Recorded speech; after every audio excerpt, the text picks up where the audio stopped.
Oi gente, tudo bem? Então, hoje eu vou explicar pra vocês a matéria de ciências. Bom, gente, eu vou tentar explicar pra vocês da melhor maneira possível. Se precisar, eu vou colocar alguma imagem aqui, tá? Então, assim, se vocês tiverem alguma dúvida, podem me mandar mensagem que eu tento tirar pra vocês também. Mas eu não sou professora, então assim, às vezes é melhor mandar um pouco de dúvidas da Deiró, que iria ser mais fácil, né, pra tirar as dúvidas no cara. Mas eu posso tentar tirá-lo, não é um problema. O que a gente está aprendendo, né? O que vai cair no teste? As características gerais dos seres vivos, a classificação dos seres vivos, a nomenclatura científica e o reino Monera. E eu vou tentar explicar pra vocês do jeito mais explicado possível, se dá pra entender o que eu quis dizer. Bom, enfim. Tem 3 características que todos os seres vivos têm. Sempre tem que ter. Pra você ser um ser vivo, você tem que ter essas 3 características. Quais são elas? A primeira característica é ter metabolismo. E o que é metabolismo? Metabolismo é praticamente a união de todas as reações químicas da vida. Tipo respiração celular, fotossíntese. A gente não faz fotossíntese, mas a gente faz respiração celular. E metabolismo é isso. Ciclo da vida é um processo que todo ser vivo faz. Para você ser vivo, você tem que fazer o ciclo da vida. E como é que funciona? Você nasce, cresce, pode se reproduzir ou não e morre. É um processo que todos os seres vivos passam, tem que passar para ser um ser vivo. E a última são as células, que as células é a coisa mais complicada dessas três características que todo ser vivo tem. As células todo ser vivo tem, mas elas não são iguais em todos os seres vivos. Como assim? Tem 3 tipos de células que os seres vivos têm. Quais são elas? Eucarionte animal, eucarionte vegetal e procarionte. Nós, seres humanos e animais, que no caso nós somos animais, e os fungos, temos a eucarionte animal no nosso corpo. As plantas e algas têm a eucarionte vegetal e as bactérias têm a procarionte. Mas se elas são assim diferentes, quais são as diferenças entre elas? A diferença entre elas são as organelas que estão presentes nelas. Você falou muito complicado. Organelas são cada elemento da célula. Então, por exemplo, a célula procarionte, ela tem material genético, citoplasma. Eu vou mostrar aqui pra vocês um desenho que eu fiz das células, pra ver se fica mais fácil de entender. Nossa, ficou difícil de abrir o caderno. Vou mostrar pra vocês a procarionte. Essa é a célula procarionte, tá? A procarionte tem membrana plasmática, parede celular, citoplasma e material genético. Eu não vou explicar o que cada um faz. Se vocês quiserem que eu explique, me mandem mensagem que eu explico pra vocês. Mas eu não vou explicar porque vai ficar muito complicado assim pra explicar. Então, enfim, muita coisa e o vídeo vai ficar muito grande. Mas eu vou explicar as mais importantes. Bom, a eucarionte vegetal, como dá pra ver aqui no desenho, é que tem mais elementos dentro dela. A eucarionte vegetal, como vocês conseguem ver, é a que tem mais elementos dentro dela. E tem 2 elementos que só ela tem. Quais são eles? O cloroplasto e o clorofila, e vou explicar pra vocês depois porque que eles estão juntos, meio que nessa categoria. E o vacúolo central. Eu vou explicar pra vocês 4 organelas, tá? Eu vou explicar o que é a parede celular e qual que é a importância dela. Vou explicar por que cloroplasto e clorofila estão juntos, o que é o vacúolo central e para que ele serve, e a carioteca e núcleo. Assim, vou explicar pra vocês porque tem muita gente com dúvida nisso e eu acho que alguém deve estar com dúvida também. Tá, vamos começar. O vacúolo central, ele funciona para armazenar as substâncias que fazem a fotossíntese. É complicado demais entender. Então, para plantas e algas fazerem a fotossíntese, elas precisam de luz solar, certo? E quando não tem sol, elas ficam o quê? Sem comer, elas se matam, não tem como fazer isso. Então elas precisam manter as substâncias que elas fazem a fotossíntese para conseguir fazer nos dias que não tem sol, nos momentos que não tem sol. E o vacúolo é o lugar da célula onde fica armazenado, tipo H2O, sais minerais e algumas outras coisas que a gente não precisa saber, que eu também não sei.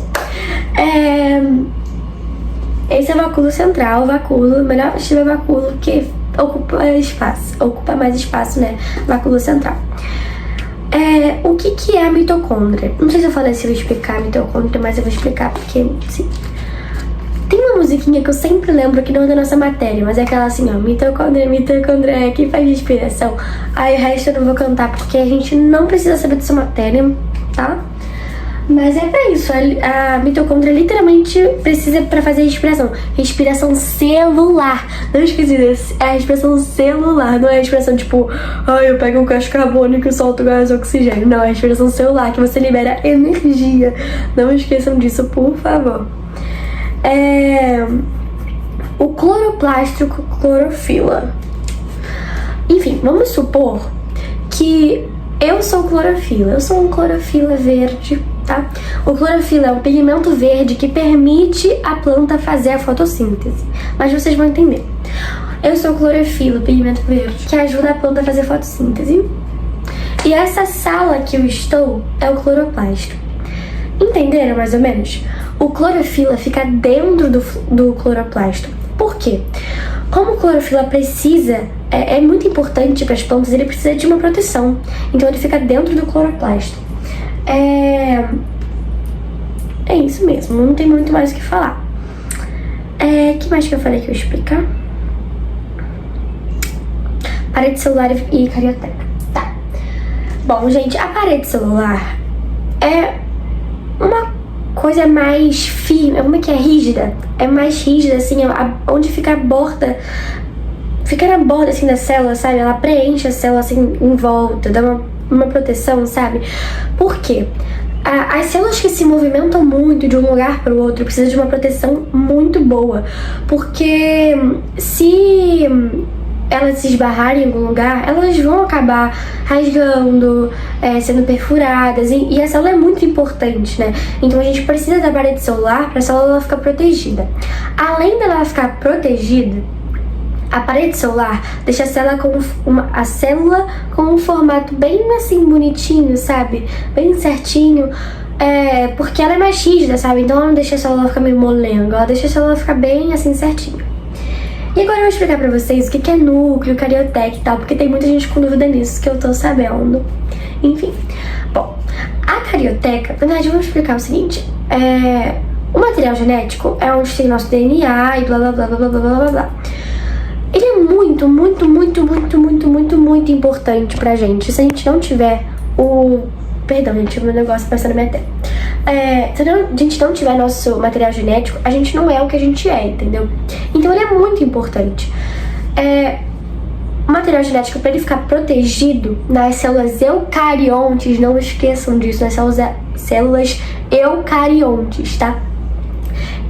O material genético fica dentro da carioteca. O que é carioteca? É uma organela que tá cheio de citoplasma e o material genético lá dentro. Mas o material genético, ele é muito, muito, muito importante, então ele precisa ficar muito protegido. Por isso, tem o núcleo, que é como a gente chamava no passado. O núcleo é praticamente a minha casa, essa sala é a carioteca e eu sou material genético. E o ar que tá aqui em volta é o citoplasma. Tá muito difícil de entender? Eu vou explicar de outra forma. Vamos supor que a mochila que a gente usa pro colégio, ou a bolsa que a gente usa pro colégio, tanto faz, é como se fosse o núcleo. O estojo é a carioteca. E o lápis que a gente usa pra escrever é o material genético. Ele fica dentro da carioteca, que fica dentro do núcleo. E dentro do meu estojo não tem só um lápis, tem outras canetas. E vamos supor que essa caneta é o citoplasma. Essas canetas são o citoplasma. Deu pra entender, gente? Não sei se dá pra explicar, tá? Bom, já expliquei essa parte das células, então eu vou passar pra próxima. Então vamos lá. Essa parte aqui é legal de explicar. Bom, eu vou explicar pra vocês agora a diferença da reprodução sexuada para a reprodução assexuada. Bom, A reprodução sexuada, ela precisa de 2 seres. Já a reprodução assexuada só precisa de um ser. Essa é uma diferença das duas.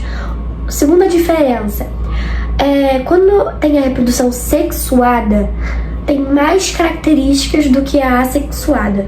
Por quê? Envolve 2 seres, então mistura 2 DNAs diferentes. E aí forma um gameta, que a gente chama que é um bebezinho, com características dos 2, do pai e da mãe, mais as características do bebê. Então é mais características do que a assexuada. E por que eu tô dizendo isso? Porque a assexuada, ela só tem... ela praticamente chega assim: oi, eu quero uma cópia minha, 5 cópias minhas, então faça. E aí vai fazer 5 cópias dela mesma. Ou seja, vai ser igualzinho, não vai ter nenhuma diferença. Pode acontecer de ter alguma alteração, sim, mas é raro, sabe? É bem raro mesmo, mas acontece. Nada é impossível, né? Porque...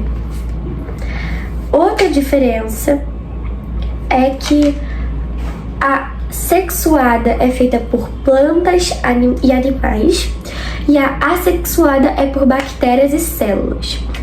Ai, mas nossa, que estranho, né? Por que a célula se reproduz? Como é que a planta se reproduz? Porque assim, faz nenhum sentido. Não pensem desse lado, tá? A sexuada, ela tem esse nome porque envolve 2 seres. E como é que a planta faz essa reprodução? Bom, as abelhas praticamente fazem para elas. As abelhas chegam numa planta, pegam o pólen delas, vão para outra planta, pegam o pólen dessa planta, junta e forma uma união desses 2 pólens. É como se fosse um gameta, só que não tem nome de gameta, muda o nome, sabe? Mas é como se fosse um gameta, eu vou chamar de gameta, mas não é gameta, tá? Chamem da união das 2 células reprodutoras do pólen, né? E forma um gameta, e esse gameta vai virar uma nova planta. Deu pra entender? Vocês deu pra entender?